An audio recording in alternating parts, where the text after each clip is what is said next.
Bains, whose property company managed the house, admitted a breach of health safety law on Monday after the deaths of Logan Taylor, 3, and Jay Casey, 2.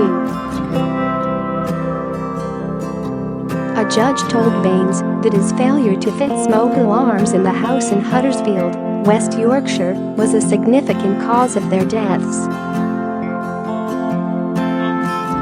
The youngsters died when an electrical fault in a TV caused a fire in their bedroom in February 2016. Their distraught mother, Emma Taylor, told Leeds Crown Court that she was beaten back by the heat and smoke as she tried to rescue them. Bains, 51, of Stableford Gardens, Huddersfield, whose property company managed the house, admitted a breach of health safety law on Monday. He had been on trial for manslaughter in a prosecution thought to be the first of its kind.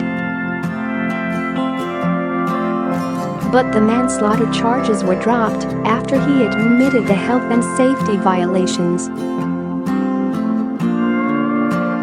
He was jailed on Wednesday by Mr. Justice Mills, who told him, "Your failure to fit smoke alarms was a significant cause of the children's deaths. Thus the harm caused by your failure could not have been more serious."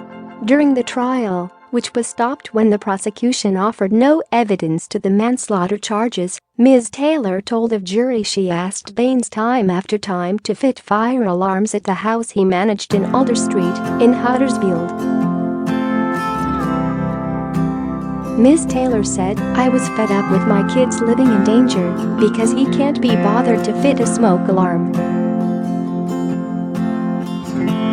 He said he would do it, but he never did." During a previous hearing, Ms. Taylor said in a statement, "I don't think I will ever recover from this awful tragedy. The worst thing is I won't get to see my boys grow up." The boys' father, Jamie Casey, said their surviving brother was struggling to get over the tragedy. In his statement, Mr. Casey said, "How do you explain to an 8-year-old that they're not coming home?